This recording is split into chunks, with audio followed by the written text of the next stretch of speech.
जय हिंद, राम राम। स्वागत आप सभी का आपके अपने परिवार में। भाई, जैसा आप सभी को पता ही है, पिछली क्लास में हमने संज्ञा को बिल्कुल हर एक पॉइंट को हमने बिल्कुल बारीकी से पढ़ने का काम किया और उसी कड़ी को आगे बढ़ाने का काम करते हैं। जिस भी साथी ने पिछली क्लासों को नहीं देखा है, संज्ञा की हमने 3 क्लास में हमने संज्ञा को पढ़ा, जिसमें हमने पहले संज्ञा को डिटेल से पढ़ने का काम किया और साथ में संज्ञा के हमने एमसीक्यू क्वेश्चन अपने इस परिवार में सोल्व करने का काम किया। तो सभी साथी पहले एक बार संज्ञा को कवर करिएगा। उसके बाद आज का जो हमारा अगला अध्याय रहेगा वो है भाई सर्वनाम। क्या नाम रहेगा? सर्वनाम। तो सबसे पहले बिल्कुल किसी भी चैप्टर को आप, किसी भी अध्याय को और किसी भी विषय को आप पढ़ रहे हो तो उसका पहले आपको थोड़ा बारीकी से बिल्कुल एक आधार, आपने बिल्डिंग अगर मजबूत करनी है तो अपना आधार क्या करना पड़ेगा? मजबूत करना पड़ेगा। क्लियर भाई?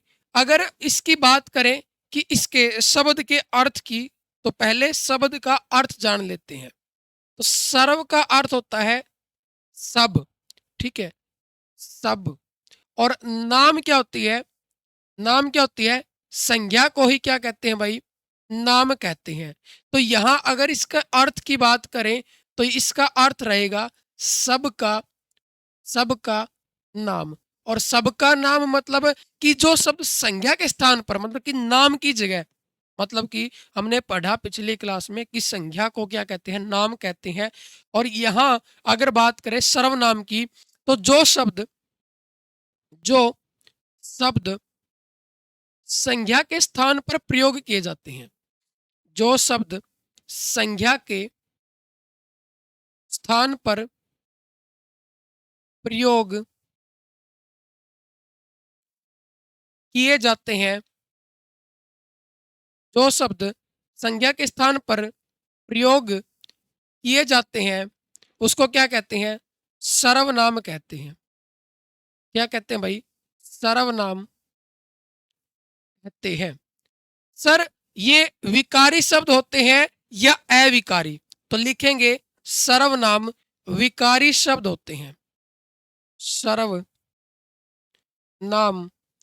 विकारी शब्द होते हैं। विकारी का मतलब हमने पिछली क्लास में भी पढ़ा कि विकार का अर्थ होता है परिवर्तन। विकार का अर्थ क्या होता है भाई? परिवर्तन। ये ऐसे शब्द होते हैं जिनका लिंग वचन कारक के कारण इनमें क्या आता है? बदलाव आता है। तो क्लियर कर लीजिएगा कि सर्वनाम भी कैसे शब्द हैं? विकारी शब्द हैं। सर, अब इनका प्रयोग करते क्यों हैं? अगर आप कोई सर्वनाम पढ़ रहे हैं तो आपको ये पता तो होना चाहिए इनका प्रयोग करते क्यों है। इनका प्रयोग होता है भाषा में प्रभाव बनाने के लिए। अर्थात किसी भी भाषा में, भाषा उसी को कहते हैं जिसमें विचारों की अभिव्यक्ति हो पाए। मतलब कि विचारों का आदान प्रदान करने का साधन क्या कहलाता है? भाषा कहलाता है। और भाषा में अगर आप शब्दों का अत्यधिक प्रयोग करते हैं, जैसे मैं बोल लूं अपने मुंह से कि जैसे अभी हम संज्ञा पढ़ रहे हैं, तो मैं अगर इस वाक्य को ऐसे कहूं कि अजय हिंदी पढ़ाता है, अजय ने संज्ञा पढ़ाई, अजय ने सर्वनाम पढ़ाया, फिर अजय ने क्रिया का चैप्टर पढ़ाया, उससे पहले अजय ने विशेषण पढ़ाया, तो आप कहोगे कि ये अजय अजय एक शब्द बार बार क्यों प्रयोग कर रहे हैं? तो जो शब्द संज्ञा हमने पढ़ी थी कि अजय किसी का नाम हो तो उसको संज्ञा कहते हैं।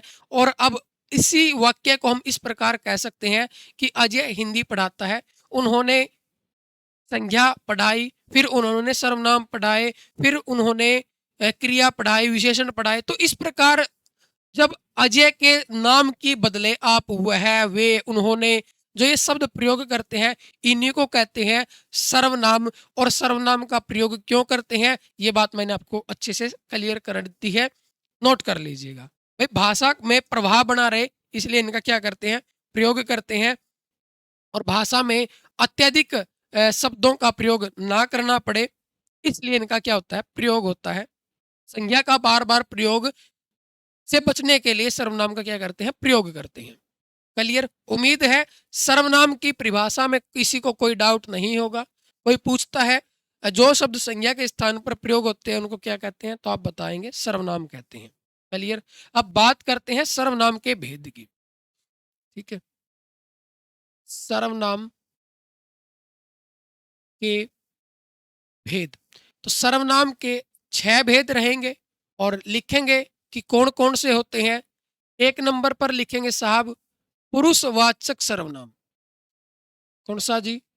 पुरुषवाचक सर्वनाम। निश्चयवाचक सर्वनाम।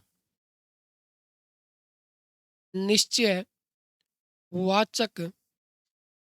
सर्वनाम। अनिश्चयवाचक सर्वनाम। वाचक का अर्थ मैंने आपको पिछली क्लास में भी बताया था। वाचक का अर्थ होता है बताने वाला। क्या करने वाला? बताने वाला। और यहाँ आप लिखेंगे प्रश्नवाचक सर्वनाम। क्या लिखेंगे भाई? प्रश्नवाचक सर्वनाम। साथ के साथ आप लिखेंगे 5 नंबर पर क्या? संबंधवाचक। क्या? संबंधवाचक सर्वनाम। और 6 नंबर पर आप लिखेंगे क्या? निजवाचक सर्वनाम। क्या लिखेंगे साहब? निजवाचक सर्वनाम। तो ये 6 भेद होते हैं सर्वनाम के। आपसे परीक्षा में प्रश्न आएगा कि निम्नलिखित में से कौन सा सर्वनाम का भेद नहीं है। 3 इनमें से दे देगा और एक अलग दे देगा, तो उस समय आपका आंसर वो अलग हो जाएगा। क्योंकि ये 6 तो क्या है? सर्वनाम के भेद है। पुरुषवाचक सर्वनाम, निश्चयवाचक सर्वनाम, अनिश्चयवाचक, प्रश्नवाचक, संबंधवाचक और निजवाचक। अब पहले की बात करते हैं साहब कि आप बताओ पुरुषवाचक सर्वनाम किसे कहते हैं। ठीक है, अब आपने पढ़ना क्या है? पुरुषवाचक सर्वनाम के बारे में। ये सर्वनाम तो होंगे, क्लियर, सीधी सी बात है कि ये संज्ञा के स्थान पर प्रयोग होंगे। और वो क्या बताने का काम करेंगे? वाचक का अर्थ होता है बताने वाला। और किसके बारे में बताने वाला? पुरुषों के बारे में बताने वाला। ठीक है भाई। तो पुरुष 3 हो सकते हैं। 3 मतलब कि एक तो वक्ता हो सकता है, श्रोता हो सकता है, ठीक है भाई, और एक अन्य व्यक्ति हो सकता है जो उस वक्त क्या ना हो, मौजूद न हो जब आप बात कर रहे हैं। जैसे जैसे हम अपनी बात रखते हैं तो उस टाइम कोई व्यक्ति खड़ा होकर बोल रहा है तो वो क्या होगा? वक्ता रहेगा। क्या रहेगा? वो वक्ता रहेगा। वक्ता का अर्थ होता है बोलने वाला। बोलने वाला। और श्रोता का अर्थ होता है मेरे भाई सुनने वाला। क्या करने वाला? सुनने वाला। और जब आप बात कर रहे हैं तो हो सकता है आप किसी अन्य व्यक्ति के बारे में बात करें जो उस बातचीत के दौरान वहां उपस्थित न हो, तो उसको कहते हैं अन्य व्यक्ति, अर्थात अन्य पुरुष। क्या कहते हैं भाई? अन्य पुरुष उसको कहते हैं। यहाँ श्रोता की जगह पर साथ में यह भी बात कर सकते हैं कि क्या पाठक के लिए, ठीक है, पाठक भी हो सकता है, मतलब पढ़ने वाले के लिए। क्लियर। अगर आपसे परिभाषा की बात करें कि इसकी परिभाषा क्या होगी, तो लिखेंगे जो सर्वनाम, जो सर्वनाम वक्ता, वक्ता या फिर वक्ता के साथ साथ आप लेखक भी लिख सकते हैं कि लिखने वाला। ठीक है, वक्ता, लेखक, पाठक या फिर श्रोता हो सकता है, या किसी अन्य व्यक्ति के लिए, अन्य व्यक्ति के नाम के बदले प्रयोग किए जाते हैं, किए जाते हैं, पुरुषवाचक सर्वनाम कहलाते हैं। क्या कहलाते हैं भाई? पुरुषवाचक सर्वनाम कहलाते हैं।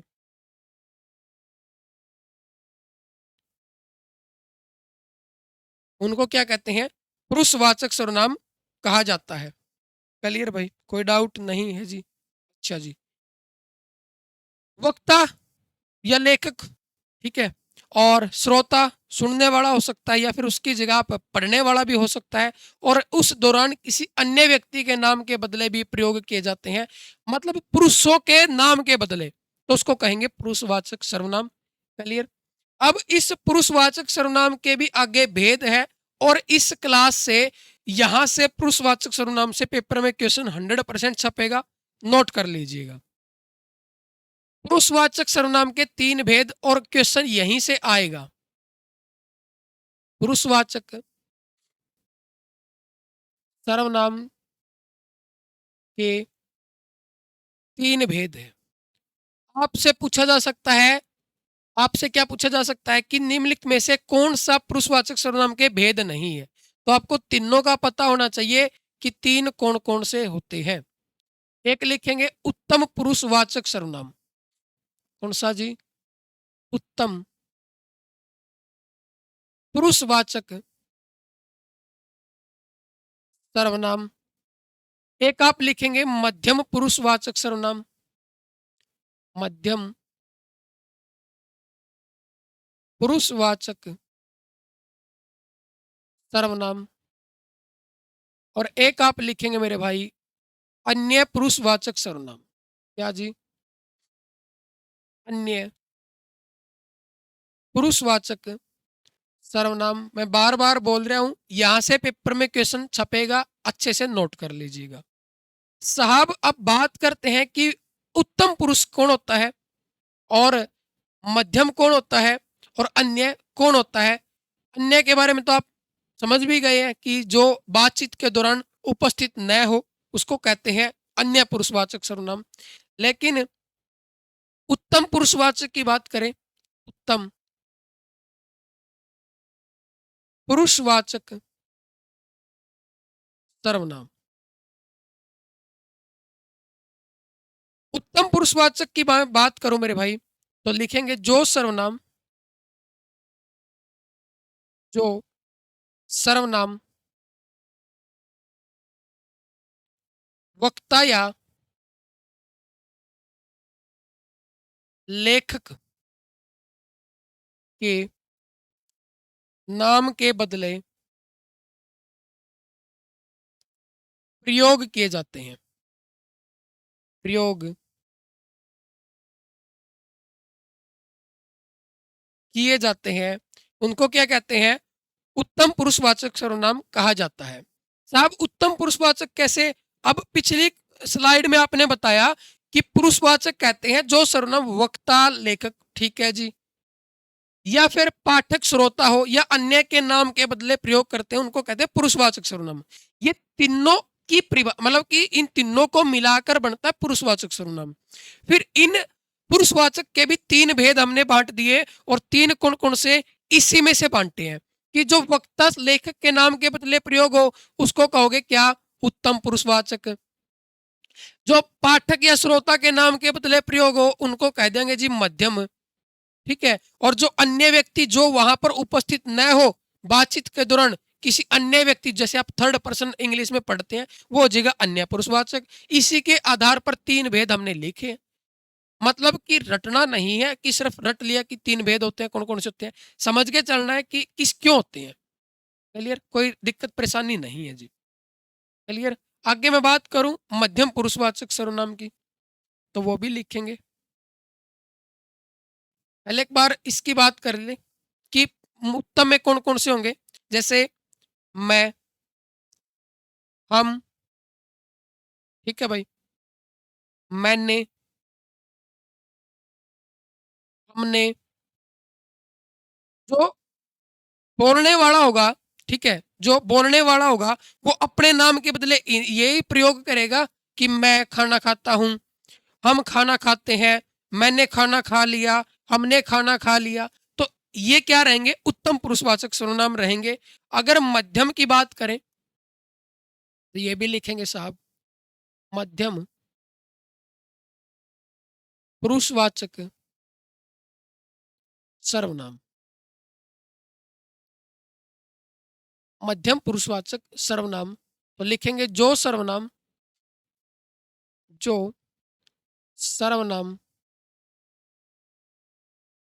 श्रोता या पाठक के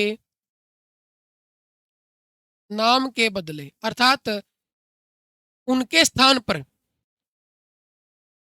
बदले प्रयोग किए जाते हैं, प्रयोग किए जाते हैं, उनको क्या कहते हैं? मध्यम पुरुषवाचक सर्वनाम कहते हैं। मध्यम पुरुषवाचक सर्वनाम कहते हैं। ये शॉर्ट फॉर्म में मैंने थोड़ा सा लिख दिया, अच्छे से लिख लीजिएगा। इसमें जैसे जैसे मैं बात करूं कि श्रोता या सुनने वाला के नाम के बदले क्या प्रयोग करेंगे, मैं आप अपनी बात आपके सामने रख रहा हूं, तो जब मैं बोल रहा हूं तो आपके नाम के बदले मैं ऐसे बोलूंगा, श्रोता के नाम के बदले कि तुम, आप, आपका, इस प्रकार बोल लेंगे। तो यही क्या है? मध्यम पुरुषवाचक सर्वनाम है। जैसे लिखेंगे तुम, तुम्हारा, आप, आपका। वैसे ये आप किसमें प्रयोग करते हैं? आप मध्यम पुरुषवाचक सर्वनाम तो है ही, ये आदर सूचक शब्द भी है। क्या है? आदर सूचक। मतलब आप किसी को क्या कर रहे हैं, आदर के साथ बोल रहे हैं, तो उस समय ही क्या करते हैं, प्रयोग किया जाता है। ठीक है जी। तो यह होगी मध्यम पुरुषवाचक सर्वनाम की परिभाषा। अन्य पुरुषवाचक की ओर लिख लेंगे। अन्य पुरुषवाचक सर्वनाम, तो जिस समय आप बात कर रहे हैं और वहां मौजूद न हो, उपस्थित न हो, और उसके नाम के बदले प्रयोग हो, उसको कहते हैं अन्य पुरुषवाचक सर्वनाम। तो लिखेंगे जो सर्वनाम किसी अन्य व्यक्ति के नाम के बदले प्रयोग हो। किसी अन्य व्यक्ति, जिस समय आप बात कर रहे हैं और उस समय वहां उपस्थित न हो, उसको कहते हैं क्या? अन्य पुरुषवाचक सर्वनाम। क्लियर साहब? ओके जी। अब बात करते हैं कि जैसे जैसे मैं कहूं वह, वे, उन्होंने इत्यादि। क्लियर भाई? वह, वे, उन्होंने, जब आप बात कर रहे हैं और वहां उपस्थित न हो, तभी आप कहेंगे ना वह खाना खा रहा था। तो इनको कहते हैं अन्य पुरुषवाचक सर्वनाम। अगर वो आदमी वहां उपस्थित है, तो वहां उपस्थित है, तो फिर आप इनको प्रयोग कर सकते हैं। बोलने वाला अपने नाम के बदले उत्तम पुरुषवाचक हो जाएगा, और सुनने वाला जब वहां उपस्थित होगा तो सुनने वाला है, वो पिछली बात है, और सुनने वाला है तो मध्यम पुरुषवाचक हो जाएगा। उस टाइम आप क्या कहेंगे? तुम, उसके नाम के बदले प्रयोग करोगे। लेकिन जहां उपस्थित न हो, लिखेंगे बातचीत के दौरान, बातचीत के दौरान अनुपस्थित होता है। अनुपस्थित क्यों? क्योंकि मैंने आपको बताया है कि अगर वहां उपस्थित होगा तो मध्यम पुरुषवाचक सर्वनाम में प्रयोग किया जाएगा। तो आज हमने पढ़ा पहले पुरुषवाचक सर्वनाम के बारे में, फिर हमने इन तीनों को डिटेल से पढ़ा। आज इस क्लास को 10 मिनट की क्लास हुई होगी, इसको अच्छे से कवर कर लीजिएगा, क्योंकि इसी क्लास से क्वेश्चन, एक क्वेश्चन जरूर देखने को मिलेगा। और अगर आपने कोई भी नोट्स वगैरह की जरूरत है तो आप इस नंबर पर संपर्क कर सकते हैं। और आज हमने पढ़ना है सबसे पहले निश्चयवाचक सर्वनाम। तो वाचक शब्द का अर्थ मैंने आपको पहले भी बताया था, और कोई साथी परिवार में नया जुड़ा है तो आप अच्छे से तैयारी करिएगा। वाचक का अर्थ होता है मेरे भाई क्या? बताने वाला। तो किसके बारे में बताने वाला? जिसके बारे में आप पढ़ रहे हैं कि एक सर्वनाम होगा जो बताने का काम करेगा। क्या बताने का काम करेगा? निश्चित बोध कराएगा। किसका? किसी व्यक्ति वस्तु का। ठीक है। तो उम्मीद करता हूं आप बात को पा रहे होंगे कि वाचक का अर्थ है बताने वाला। कौन? सर्वनाम। एक ऐसा सर्वनाम जो बताने का काम करेगा। क्या बताने का काम करेगा? जो आगे लिखे निश्चय, मतलब कि निश्चित रूप से बोध करवाएगा। वो किसका? किसी व्यक्ति वस्तु का। व्यक्ति वस्तु क्या रहेगी? संज्ञा रहेगी। मतलब कि जिन सर्वनामों का प्रयोग, लिखेंगे परिभाषा, जिन सर्वनामों का प्रयोग निकट, निकट मतलब पास की हो सकती है, या दूर की वस्तु, वस्तु के साथ साथ कोई व्यक्ति भी हो सकता है। ठीक है। दूर वस्तु हो या फिर क्या हो? व्यक्ति हो का निश्चित होने का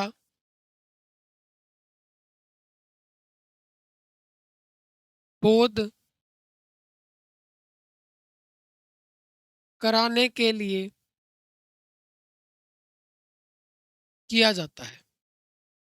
अर्थात हमने परिभाषा क्या लिखी है? हमने लिखी है भाई कि जिन सर्वनामों का प्रयोग, मतलब कि जिस सर्वनामों का प्रयोग आप किस लिए करते हैं? निकट मतलब पास की हो सकती है, या दूर की व्यक्ति वस्तु, व्यक्ति वस्तु संज्ञा होंगे, उनका निश्चित होने का बोध कराने के लिए, जिनके लिए किया जाता है, मतलब जिनका प्रयोग आप निश्चित होने के लिए प्रयोग करते हैं, उनको कहते हैं निश्चयवाचक सर्वनाम। जैसे, जैसे मैं लिखूं, यह मेरी पुस्तक है। जैसे मैंने आपको अभी बताया कि यह मेरी पुस्तक है। क्लियर है? कोई डाउट नहीं? ठीक है जी। यह मतलब कि मैं इशारा कर रहा हूं किसकी तरफ? मेरे पास है। यह मेरी पुस्तक है। तो मैं निश्चित हो, निश्चित है, निश्चितता का बोध करवा रही है। और ध्यान दीजिए, पुस्तक है जो, ये पुस्तक क्या रहेगी? ये संज्ञा है। ठीक है। और ये संज्ञा से पहले क्या है? सर्वनाम आए हैं। तो निश्चित होने का क्या करवा रहे हैं भाई? बोध करवा रहे हैं। तो इसको कहते हैं निश्चयवाचक सर्वनाम। क्या कहते हैं भाई? निश्चयवाचक सर्वनाम। अब आप कहोगे कि आपने निश्चय होने का साथ साथ आपने क्या किया? इसकी तरफ संकेत किए, किए बिल्कुल संकेत। तो ठीक है।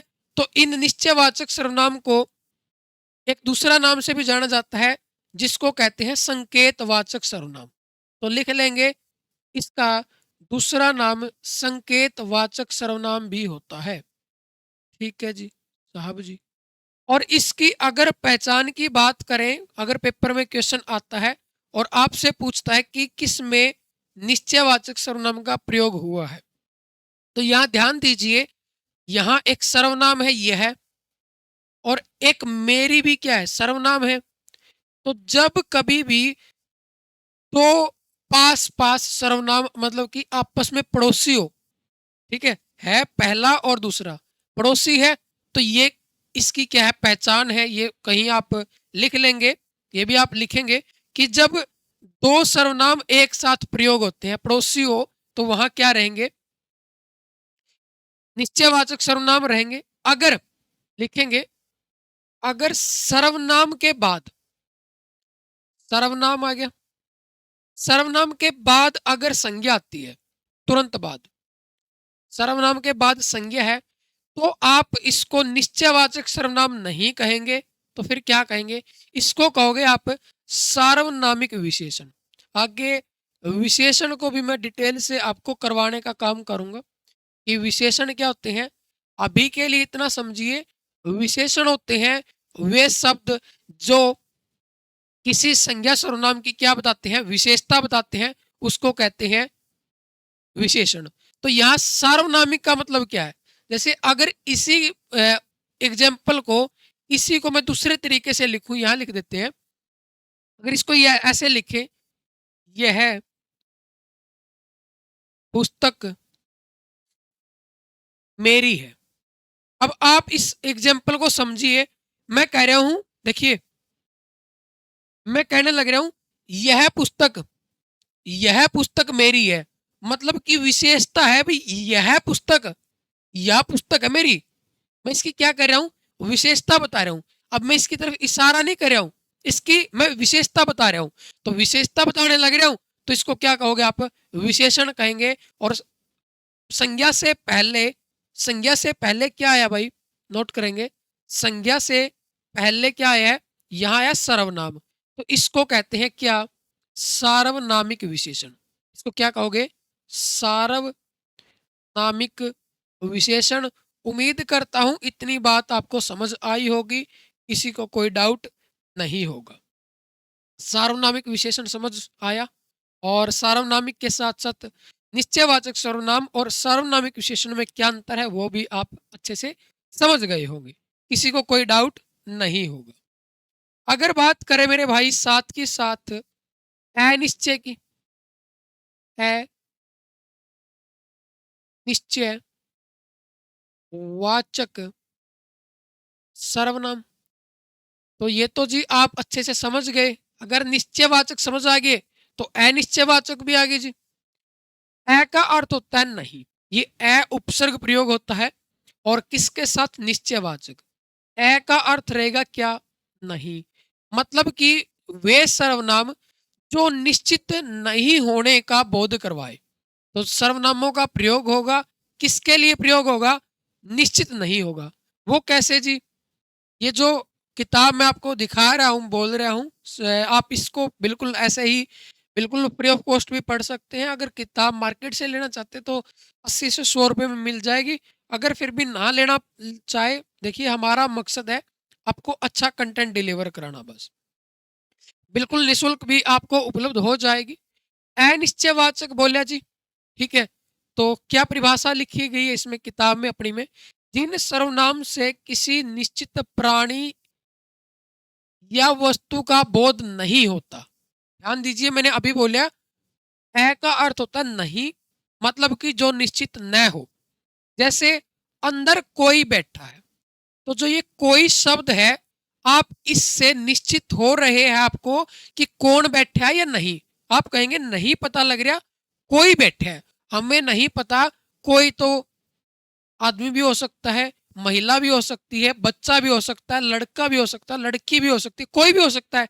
तो निश्चित नहीं पता लग रहा, तो आप क्या कहेंगे कि और कोई अंदर कोई बैठा है। अब कोई वस्तु के बारे में तो नहीं कह सकते, ये किसके लिए प्रयोग हुआ है, व्यक्ति के लिए। व्यक्ति में पुरुष या महिला दोनों आ सकते हैं, ध्यान दीजिए। खाने में कुछ पड़ गया है, अब आप बताओ खाने में क्या पड़ा है। अगर मैं आपसे पूछूं कि मैंने वाक्य बोला खाने में कुछ पड़ गया है, तो बताओ क्या पड़ा है, तो आप कहोगे हमें क्या पता, उसमें तो जी मक्खी भी गिर सकती है, उसमें जी कोई तिनका भी गिर सकता है और कुछ भी गिर सकता है। तो हमें निश्चित बोध नहीं हो रहा, और जहां निश्चित बोध न हो वहां अनिश्चयवाचक सर्वनाम रहेगा। कुछ किसके लिए प्रयोग होता है, वस्तु के लिए प्रयोग होता है। ध्यान दीजिए, अनिश्चयवाचक सर्वनाम में जो कुछ है ये वस्तु के लिए प्रयोग होता है, ठीक है। और व्यक्ति के लिए क्या प्रयोग करोगे, व्यक्ति के लिए प्रयोग करेंगे जी हम क्या, कोई, कोई, ठीक है। उम्मीद करता हूं किसी को कोई डाउट नहीं होगा, अच्छे से समझ आई होगी। अगर आपको क्लास पसंद आ रही है तो अपना फीडबैक जरूर दीजिएगा। संबंधवाचक की अगर मैं बात करूं, तो वाचक का अर्थ बताने वाला। क्या बताने वाला, वे सर्वनाम जो क्या बताए, संबंध बताए। मतलब आपने हर एक पॉइंट को समझना है, रटना नहीं है। कई संबंध आप रटो कि 6 भेद होते हैं, कौन कौन से होते हैं, परिभाषा रटो, परिभाषा रटनी नहीं है। कहीं आंख बंद कर कर रटने लग जाओ कि ये किताब रखी है सामने, आंख बंद करी और रटे जाओ, रटना नहीं है, समझ के चलना है। तो पहले और दूसरे उपवाक्य के संज्ञा या सर्वनाम से संबंध प्रकट करने वाले सर्वनाम शब्दों को संबंधवाचक सर्वनाम कहते हैं। जैसे जैसे यह है, जो करेगा सो भरेगा। या फिर एक और उदाहरण लिख सकते हैं, जिसकी लाठी, जिसकी लाठी, जिसकी लाठी क्या, उसकी भैंस, है ना, बोलते भी है जिसकी लाठी उसकी भैंस। अब एक बात बताओ, अभी इन दोनों का क्या है, संबंध ही तो पता लग रहा है। बिल्कुल जी, जहां चाहा वहां रहा, जो करेगा सो भरेगा। यहाँ एक उपवाक्य का दूसरे उपवाक्य के साथ, तो संज्ञा सर्वनाम से क्या बता रहे हैं, संबंध बता रहे हैं। तो ऐसे को क्या कहोगे आप, संबंधवाचक सर्वनाम कहेंगे। क्लियर भाई, कोई डाउट परेशानी कोई संशय नहीं है साहब? अगर डाउट नहीं है तो अगले की और बढ़िए। और पिछली क्लास में मैंने आपको पुरुषवाचक सर्वनाम बिल्कुल डिटेल से हर एक चीज हाथ से लिखकर और अच्छे से एग्जाम्पल देकर समझाई थी, उसको आप जरूर कर लीजिएगा। हो सकता है यहाँ से तो क्वेश्चन आए या ना आए, इंपॉर्टेंट तो है वैसे पूरा चैप्टर, लेकिन सबसे ज्यादा इंपॉर्टेंट है पुरुषवाचक सर्वनाम। और यहाँ से क्वेश्चन स्टार लगा के नोट कर लेना, क्वेश्चन पेपर में आएगा। प्रश्नवाचक सर्वनाम, जिन सर्वनाम का प्रयोग प्रश्न करने के लिए किया जाता है, इसके लिए किया जाए प्रश्न करने के लिए, क्वेश्चन करने के लिए, सवाल करने के लिए उसका जिनका प्रयोग होता है, उसको क्या कहते हैं, प्रश्नवाचक सर्वनाम कहते हैं। जैसे कौन और क्या। जो ये कौन है मेरे भाई, ये किसके लिए प्रयोग रहेगा रे, व्यक्ति के लिए प्रयोग होता है, ठीक है। और क्या किसके लिए प्रयोग होगा, क्या प्रयोग होगा, वस्तु के लिए। जैसे हमने अनिश्चयवाचक में पढ़ा कि कोई तो किसके लिए, व्यक्ति के लिए, और कुछ वस्तु के लिए। इसी प्रकार कौन तो रहेगा व्यक्ति के लिए और क्या रहेगा वस्तु के लिए। तो ये कब, कहाँ, क्यों, कैसे, कितना, किन्हें शब्द केवल प्रश्नवाचक शब्द हैं, सर्वनाम नहीं है। ध्यान दीजिए, ये सर्वनाम केवल दो रहेंगे प्रश्नवाचक में। कौन से, कौन और क्या। क्यों, क्योंकि सर्वनाम कहते हैं किसको है, कि जो व्यक्ति या वस्तु के स्थान पर प्रयोग है, मतलब कि जो शब्द संज्ञा के स्थान पर प्रयोग हो, तो उनको क्या कहते हैं, सर्वनाम कहते हैं। तो क्या भी किसके स्थान पर प्रयोग हो सकता है, वस्तु के। और वस्तु क्या होती है, संज्ञा होती है। और जो शब्द संज्ञा के स्थान पर प्रयोग हो उनको सर्वनाम कहते हैं। कोई डाउट नहीं। इसी प्रकार व्यक्ति के लिए। क्लियर, कोई डाउट नहीं है साहब। आगे मैं बात करूं मेरे भाई, इंपॉर्टेंट है, नोट कर लेना अच्छे से। पूरा चैप्टर सर्वनाम का इंपॉर्टेंट है, क्वेश्चन 100% आएगा इस क्लास से। निजवाचक सर्वनाम की अगर बात करें, निज मतलब आप जैसे सार्वजनिक, निजी, निजी उद्योग आपने पढ़े होंगे। निजी का मतलब क्या होता है, जो खुद का हो। और यहाँ क्या है, निजवाचक। वाचक का अर्थ बताने वाला, किसका बोध कराने वाला, निजता का। निजता मतलब अपनेपन का। तो अपनेपन अर्थात निजत्व का भाव उत्पन्न करने वाले शब्दों को निजवाचक सर्वनाम कहते हैं। जैसे आप, अपने, आप, स्वयं, खुद, स्वतः, ठीक है, ये क्या रहेंगे, निजवाचक सर्वनाम रहेंगे। जैसे यह पुस्तक अजय ने अपने आप लिखी है, मतलब कि खुद का खुद, मतलब कि खुद किया है काम। तो खुद काम किया तो किसका बोध करवा रहे हैं, अपनेपन का, मतलब कि निजता का बोध करवा रहे हैं, तो निजवाचक सर्वनाम रहेगा। अमन खुद यहां आएगा। ध्यान दीजिए, खुद, स्वतः, आप, अपने आप, ये शब्द क्या रहेंगे, निजवाचक सर्वनाम रहेंगे। नोट लिखा गया है, आप शब्द मध्यम पुरुषवाचक सर्वनाम और निजवाचक सर्वनाम दोनों है। ये क्या मतलब, इसको और थोड़ा क्लियर कर देता हूं मैं ना। इसका क्या मतलब जी, इसका मतलब है मेरे भाई, जो आप मध्यम पुरुषवाचक में आप का प्रयोग करते हैं।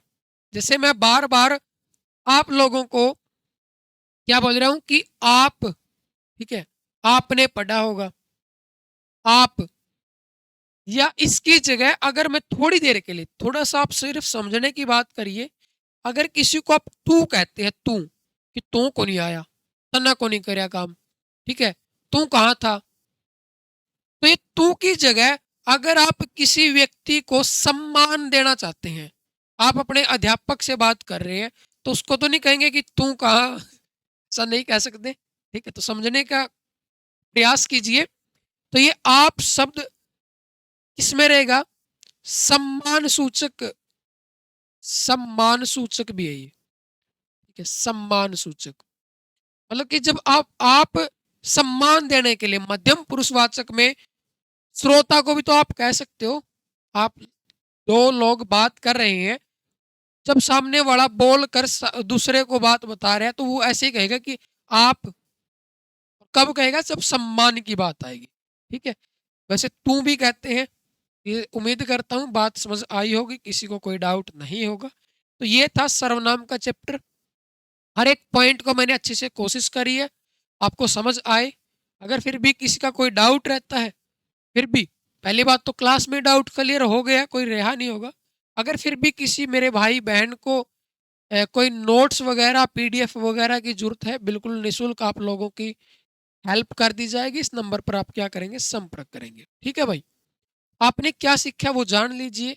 संज्ञा के स्थान पर प्रयोग होने वाले शब्दों को सर्वनाम कहते हैं, जी हमने पढ़ा बिल्कुल। संज्ञा का अर्थ, सॉरी, सर्वनाम का अर्थ, ठीक है, सर्वनाम का अर्थ सबका नाम, ठीक है, सबका नाम। अच्छा जी, सर्वनाम के कितने भेद हैं, 6 भेद हैं। और कुल सर्वनाम शब्दों की बात करी जाए, ठीक है, तो वो 11 होते हैं। प्रश्नवाचक सर्वनाम कौन और क्या है। पुरुषवाचक सर्वनाम के 3 भेद हैं, ये हमने पढ़े थे। कौन कौन से, उत्तम पुरुषवाचक, मध्यम पुरुषवाचक और अन्य पुरुषवाचक सर्वनाम। कब, कहाँ, क्यों, कैसे, कितना आदि प्रश्नवाचक सर्वनाम नहीं है, केवल प्रश्नवाचक शब्द है। आप शब्द निजवाचक सर्वनाम है। कौन और क्या केवल 2 ही प्रश्नवाचक सर्वनाम है। प्रैक्टिस भी कर लेते हैं साथ के साथ, आए हैं तो कुछ तो करके जाएंगे, बिल्कुल जो भी होगा आपको दे दिया जाएगा, हम अपने पास कुछ नहीं रखने वाले। संज्ञा के स्थान पर प्रयोग होते हैं, कौन होते हैं, सर्वनाम प्रयोग होते हैं। सर्वनाम का शाब्दिक अर्थ सबका नाम, ना कि सबका काम, सबका काम नहीं, सबका नाम। सर्व मीन, सर्व मतलब सबका नाम। वह किस प्रकार का सर्वनाम है, वह अन्य पुरुषवाचक रहेगा। निम्न में से अनिश्चयवाचक सर्वनाम बताना है। अनिश्चय कौन है, कोई अनिश्चयवाचक है। क्या प्रश्नवाचक है, कौन प्रश्नवाचक है, वह क्या है, अन्य पुरुषवाचक, अभी पढ़े है जी। संबंधवाचक सर्वनाम बताना है, यह, वह, कुछ या फिर जो। कुछ तो नहीं है जी, कुछ तो क्या है, अनिश्चयवाचक है, तो जो क्या रहेगा, संबंधवाचक रहेगा। निजवाचक सर्वनाम अपने आप रहेगा। अंकित मेरा दोस्त है, वह दिल्ली रहता है। रेखांकित शब्द में कौन सा सर्वनाम है। इसका एक आंसर आप खुद करेंगे, कमेंट में बताएंगे। और तुम क्या पियोगे सर्वनाम कौन सा है, तुम क्या, क्या पूछे है, क्या में तो क्या आता है, प्रश्नवाचक रहेगा। क्लास कैसे लगी, अपना फीडबैक जरूर दीजिएगा। आज के लिए इतना ही रखेंगे, धन्यवाद। जय हिंद, जय भारत, भारत माता की जय। मेहनत करते रहिएगा, एक दिन आपकी मेहनत जरूर रंग लेकर आएगी। हंसते रहिएगा, मुस्कुराते रहिएगा और अपने और अपनों का ख्याल रखिएगा। जय हिंद।